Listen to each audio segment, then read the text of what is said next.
Okay, so just testing out a camera vid for some Pokemon battles here. So my opponent sends out a Ninjask, obviously to set up Baton Pass, Speed Boost and Sword Dance. So, leading with Swampert was my best option in that case, because, I got my rocks up. And this is an old 4th gen style Swampert. So it's got Roar, it's got Ice Beam, Earthquake, and obviously you've already seen Stealth Rocks.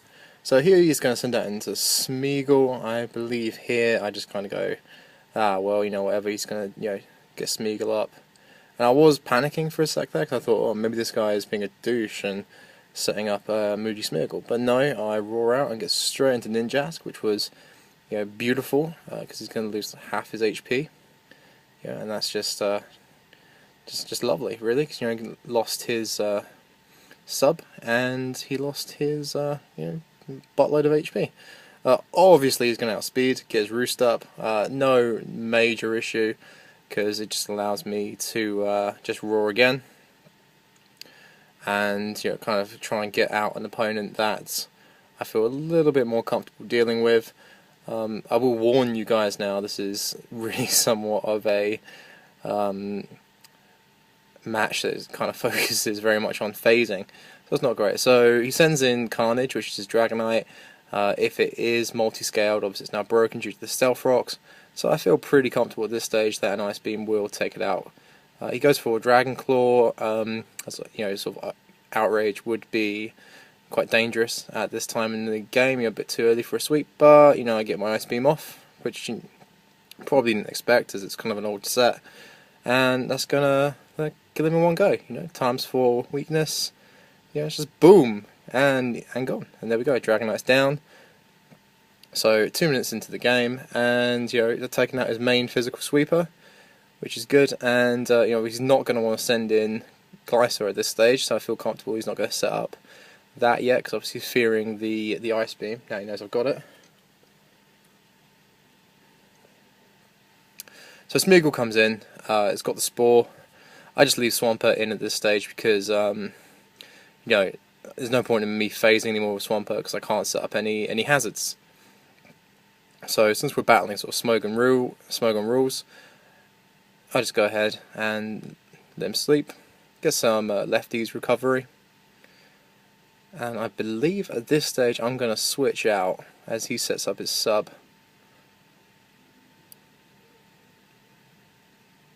Oh no, I didn't. I woke up, I stayed in. This is the point in switching out, because I figured I'd wake up since sleep got nerfed, and I get Ninjask again straight onto Stealth Rocks. So brilliant, loving bringing Ninjask in and out. It just keeps me in a nice healthy position. So he's getting pretty. My opponent at this stage, Tyler, battled him a few times. He's getting pretty frustrated at this stage with the fact that he can't really dent my Swampert. I call him a Purplepert.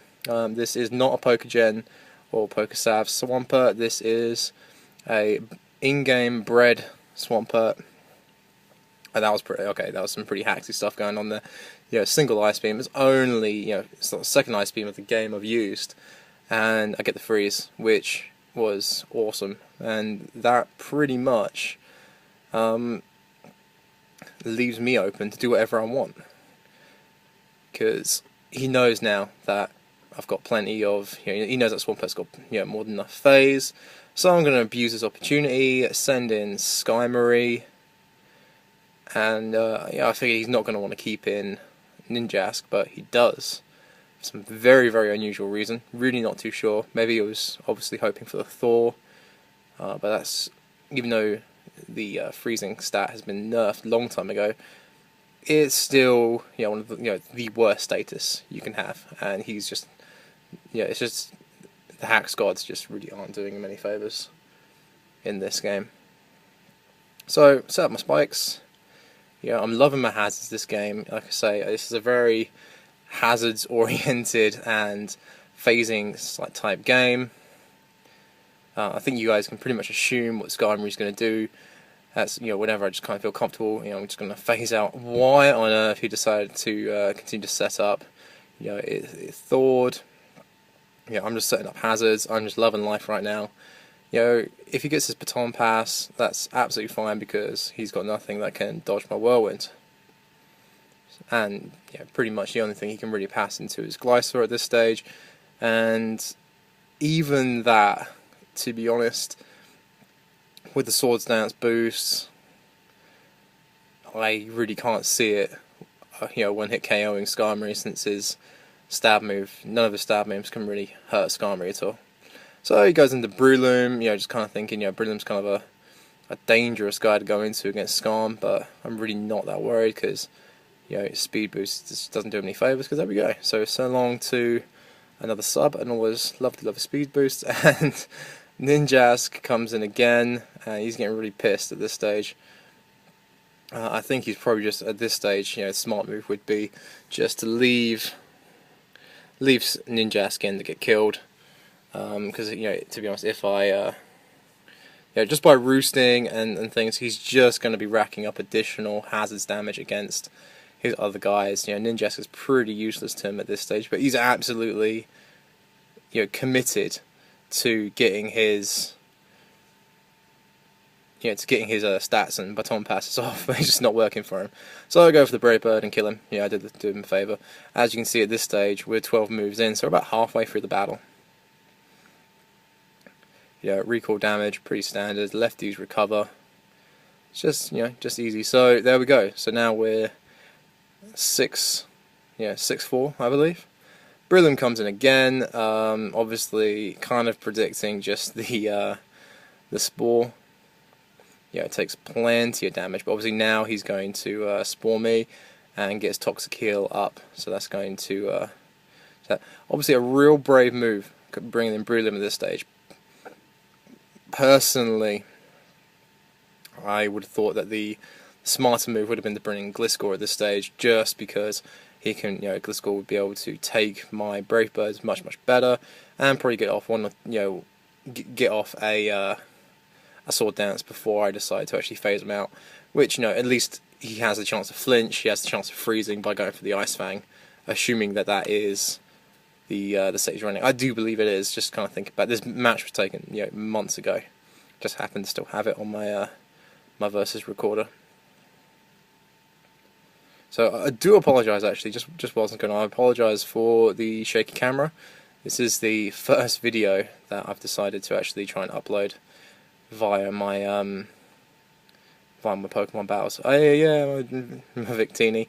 This is a Gend Victini, thanks to Sarah Piper from Team Aqua, who has helped me out a lot by doing a lot of Pokegens.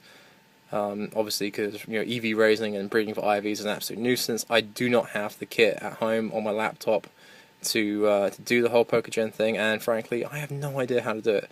Obviously it requires some kind of technical know-how, and frankly I'm a bit of a retard when it comes to this. So this is my banded Victini. Obviously Victini's kind of a very predictable one, just goes straight in for the V-Create, and this is gonna do a fuck ton of damage. I mean, even I was surprised how much damage this did. It was just like, wow. So I mean, that's pretty much it for Gliscor at this stage. I figure I won't stay in because I'm a little bit concerned that obviously with the drops I won't outspeed Gliscor, and I kind of like Victini, don't really want it to die. So he goes in for the very predictable Earthquake. I switched into a Rotom Wash, due to Levitate, and completely avoid it. Again, this Rotom Wash is one of the non-Pokegen monsters that I use. It is bred and trained in-game, and it works really well. This is my choice, I believe this is running Choice Scarf today, and it is a Hydro Pump, Trick, Thunderbolt set. So yeah, Breloom again. Obviously this is kind of not really a worry to me. I just kind of know that I just know that Rotom's Hydro Pump won't really do too much to it, so Just gonna send it in. He was very naughty there, going for the spore again, trying to send, trying to break sleep claws by doing that. So I was like, okay, well, I did the obviously the best switch in, which is Skarmory as it's still asleep, just avoids having two guys put to sleep. Running Facade, kind of surprised. Wasn't fully expecting Facade. Did a lot more than what I expected, but it was a crit, so I was like, oh, okay. I know that he, very, very not likely that he'll get another crit in a row, so I feel kind of confident with Skarm at the moment. Just kind of figure I'll just let him heal up a bit with his lefties, and eventually he will wake up and he'll get Purplepert, and Breloom will die. He will die the death. As the thing with Breloom is that regardless of what set, they're easy to figure out no matter what they do, and you haven't really got anything to worry about because they've got plenty of weaknesses. He's not setting up a sub. If he had set up a sub, that would have been a problem. Why he doesn't have sub on this set, I don't know. I mean, that would have been the obvious move for me to make. He could have, he could have set up a sub, and he really could have stalled me a lot. A lot there. He could have kept putting me to sleep. Yeah, so yeah, Skarmory survives with 15 HP. Really, really impressed that Skarm survived there. I thought he was probably going to die from his recoil damage. So he comes in his Aerodactyl. Now, I've had some pretty bad experiences with Aerodactyl lately. I came across one, and it was an especially defensive Aerodactyl. This isn't that Aerodactyl. This is a significantly more obvious Aerodactyl.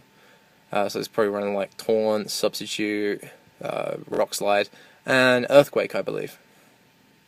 Oh, Stone Edge, not Rock Slide. What am I talking about?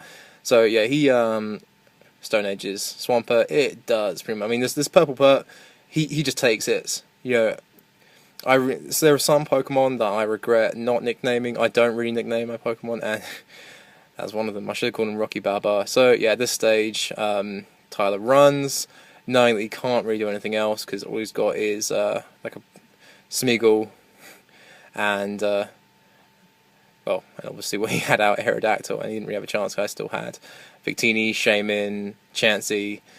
It was a fantastic, it was a 6-0 sweep. I had that completely in the bag. So thanks for watching, guys. I do apologise for the shaky camera. will be taking these videos from my iPhone, and I hope you enjoyed it. And just rate, comment, subscribe, leave me some comments. I am brand new to this, so please give me some advice on how to make the battles more entertaining for you. I do play very mixed tier. I know this is quite an OU kind of team, but I do run various things because I'm not like a top level battler. I'm kind of getting used to everything myself, but I've been told I'm pretty good. So peace out, guys. I'll see you later.